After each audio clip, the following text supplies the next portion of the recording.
নমস্কাৰ সখা ছাৰ বাইদেউসকল আপোনালোক সকলোকে মই মোৰ ইউটিউব চেনেল নলিনীকান্ত ডেকালৈ স্বাগতম জনাইছোঁ। ইতিমধ্যে আপোনালোকে জানে ভাৰত চৰকাৰৰ এটা বিশেষ কাৰ্যসূচী হৈছে 100 ডেজ ৰিডিং কেম্পেইন। এই 100 ডেজ ৰিডিং কেম্পেইনত প্ৰথম শ্ৰেণীৰ পৰা অষ্টম শ্ৰেণীলৈকে যিমানবিলাক ছাত্ৰ ছাত্ৰী আছে সকলোবিলাক ছাত্ৰ ছাত্ৰীকে সামৰি লোৱা হৈছে আৰু ইয়াৰ প্ৰধান উদ্দেশ্য হৈছে ছাত্ৰ ছাত্ৰীসকলৰ পঠনৰ যিটো মানে অৰ্হতা সেইটো বৃদ্ধি কৰা, অৰ্থাৎ পঠনৰ ক্ষেত্ৰত থকা যিখিনি শিক্ষণীয় ফলাফল সেইখিনি আয়ত্ত কৰাৰ কাৰণে এটা বিশেষ ব্যৱস্থা গ্ৰহণ কৰা। প্ৰত্যেকখন বিদ্যালয়তে এই কাৰ্যসূচীটো চলিব আৰু ভাৰতবৰ্ষৰ সকলো ঠাইতে এই কাৰ্যসূচীটো চলিব। আমাৰ অসমতো ইয়াৰ কাৰ্যসূচী ইতিমধ্যে আৰম্ভ হৈছে। জানুৱাৰী মাহৰ 1 তাৰিখৰ পৰা এপ্ৰিল মাহলৈকে চলিব আৰু ইয়াত 14 সপ্তাহ অৰ্থাৎ 14 সপ্তাহ সামৰি লোৱা হ'ব আৰু প্ৰত্যেকটো সপ্তাহতে এটা নতুন নতুন কাৰ্যসূচী ছাত্ৰ ছাত্ৰীসকলৰ কাৰণে অনা হ'ব।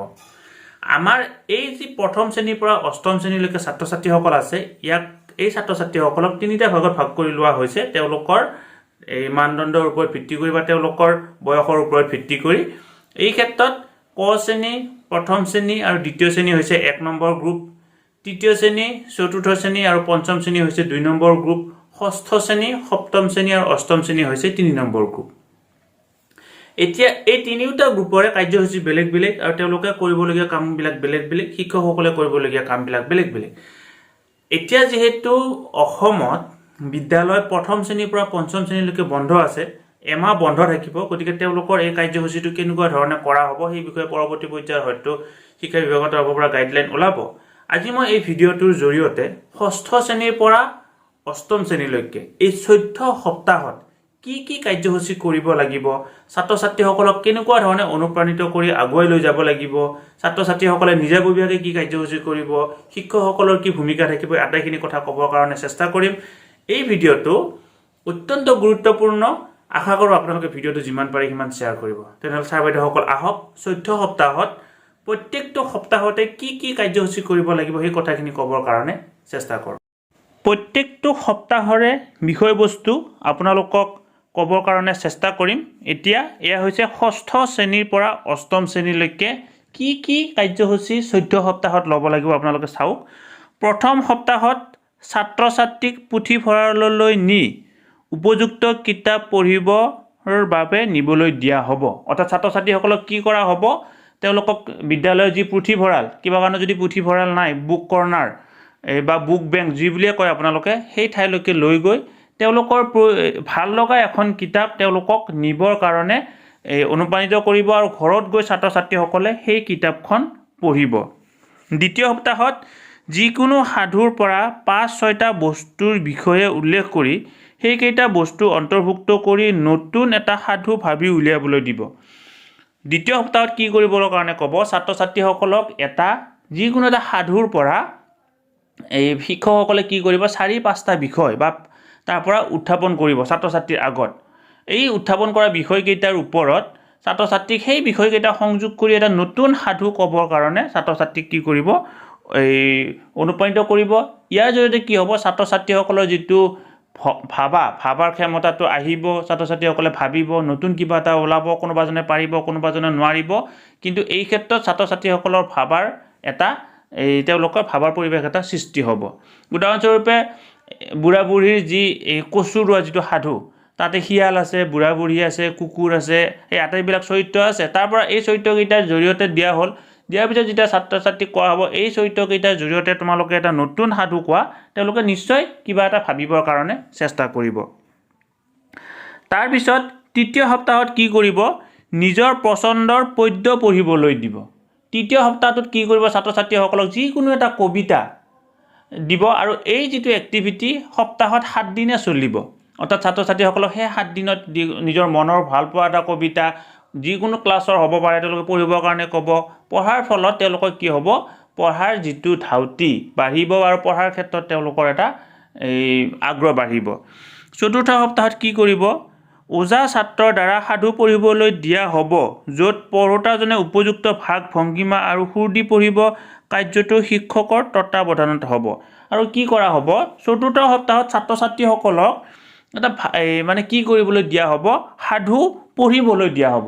আৰু সাধুটো পঢ়োঁতে তেওঁলোকে যেনেকৈ কবিতা আবৃত্তি কৰোঁতে আমি আমাৰ ভাৱ ভংগীমা ব্যৱহাৰ কৰোঁ তেনেকুৱা ধৰণে বিভিন্ন ধৰণৰ ভাৱ ভংগীমা ব্যৱহাৰ কৰি ক'ব কাৰণে দিয়া হ'ব। আপোনালোকে নিশ্চয় জানে এইকেইটা দিন অসীমত যাৰ হেৰাল সীমা নামৰ যিখন উপন্যাসখন আকাশবাণীৰ জৰিয়তে প্ৰচাৰিত হৈ আছে, তেনেকুৱা ধৰণৰ কথাটো আমি যদি তেওঁলোকক ছাত্ৰ ছাত্ৰীসকলক মোবাইলৰ জৰিয়তে এবাৰ শুনাই দিব পাৰোঁ, এই বৰ্তমান একাদশ খণ্ড পাৰ হৈ গৈছে, সেইটো যদি অকণ ছাত্ৰ ছাত্ৰীক শুনাই দিব পাৰোঁ তেতিয়া তেওঁলোকে ইয়াৰ প্ৰতি বেছি আগ্ৰহী হ'ব। পঞ্চম সপ্তাহত কি কৰিব? সংবাদ মেলৰ আৰ্হিৰে এজনে কোৱা এটা সাধুৰ মুখ্য চৰিত্ৰৰ ভূমিকা ল'ব আৰু বাকীসকলে সাংবাদিকৰ দৰে প্ৰশ্ন কৰিব।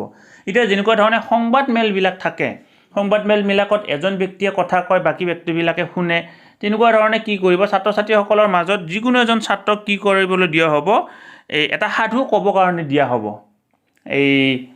সেই বিশেষ ছাত্ৰজনে সাধু ক'ব আৰু কোৱাৰ পিছত কি কৰিব? ছাত্ৰ ছাত্ৰীসকলে বাকী ছাত্ৰ ছাত্ৰীসকলে সেই সাধুটোৰ লগত সম্পৰ্ক থকা প্ৰশ্নবিলাক সাংবাদিকৰ দৰে সুধিব।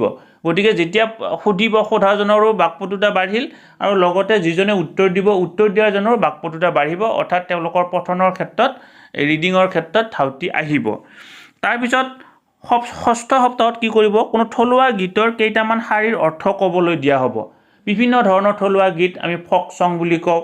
তাৰ ফক চংবিলাকৰ নিজৰ নিজৰ এলেকাত চলি থকা বিভিন্ন জাতিগোষ্ঠীৰ যিবিলাক গান আছে, গীত আছে, সেইবিলাকৰ বিষয়ে কেইটামান শাৰীৰ অৰ্থবিলাক ক'বলৈ দিয়া হ'ব। ধৰা হ'ল গান এটা কৈ দিয়া হ'ল, সেই গানটোৰ অন্তৰ্নিহিত অৰ্থটো কি হয়, তেওঁ কি বুজি পাইছে ছাত্ৰ বা ছাত্ৰীজনে, সেইটো ক'বৰ কাৰণে দিয়া হ'ব। সপ্তম সপ্তাহত কি কৰা হ'ব? ছাত্ৰ ছাত্ৰীসকলক ইজনে সিজনক এখন ভাল কিতাপ পঢ়িবৰ বাবে পৰামৰ্শ আগবঢ়াবলৈ দিয়া হ'ব।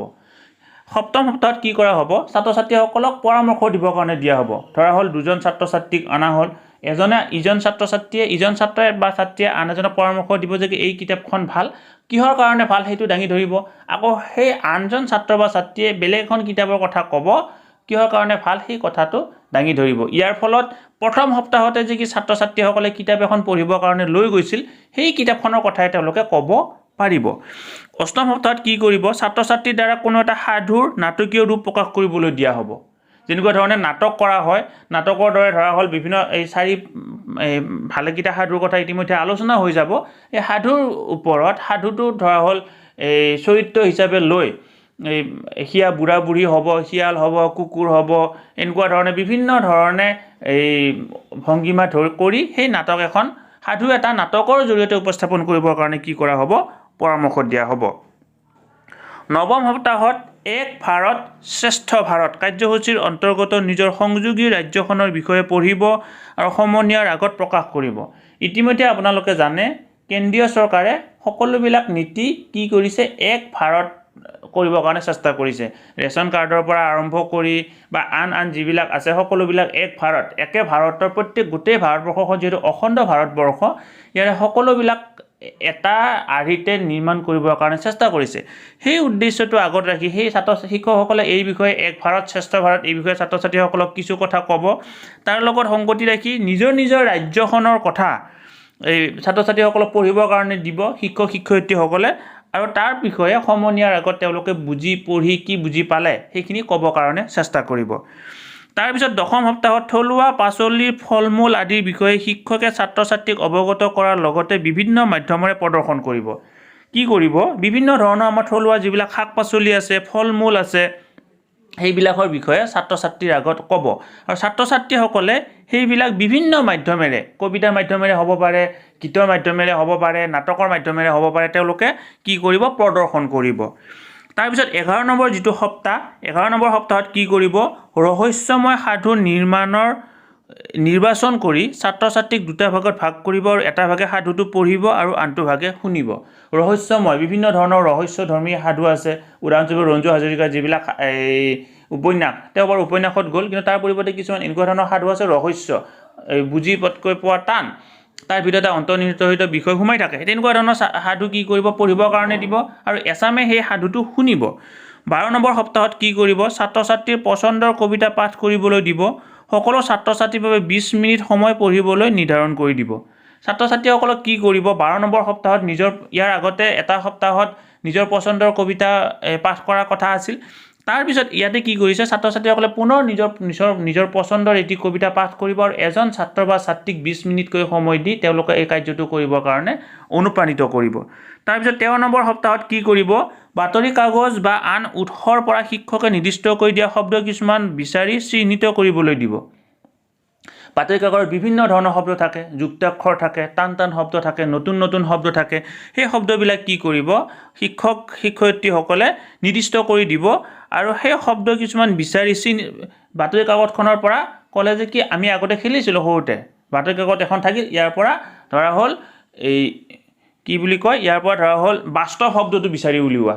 যেতিয়া ছাত্ৰ ছাত্ৰীসকলে গোটেই পেপাৰখন বিচাৰি ক'ৰবাত বাস্তৱ নামৰ শব্দটো পাব সেইটো বিচাৰি উলিয়াব। বোলে ইয়াত ভূমিকম্প নামৰ শব্দটো ক'ত আছে বিচাৰি উলিওৱা। এনেকুৱা ধৰণে বিচাৰিব যেতিয়া দিয়া হ'ব ছাত্ৰ ছাত্ৰীসকলে কি কৰিব তেওঁলোকৰ পঢ়াৰ কথাটো বাঢ়িব আৰু এই পেপাৰখন পঢ়িলেহে তেওঁ সেই শব্দটো বিচাৰি পাবৰ কাৰণে সক্ষম হ'ব। আৰু একেবাৰে শেষৰ যিটো সপ্তাহ 14 নম্বৰ সপ্তাহত কি কৰা হ'ব বিশিষ্ট ব্যক্তিৰ বিষয়ে কিতাপ পঢ়িবলৈ দিব। তেওঁলোকৰ দয়া গুণটো থকা যিকোনো এটা ক্ৰিয়াকলাপ প্ৰস্তুত কৰিবলৈ দিব। যিবিলাক বিশিষ্ট ব্যক্তি তেওঁলোকে প্ৰথমতে যথেষ্ট দুখীয়া পৰিয়ালৰ পৰা আহে আৰু পৰৱৰ্তী পৰ্যায়ত গৈ এজন ভাল ব্যক্তি হ'বৰ কাৰণে সক্ষম হয়।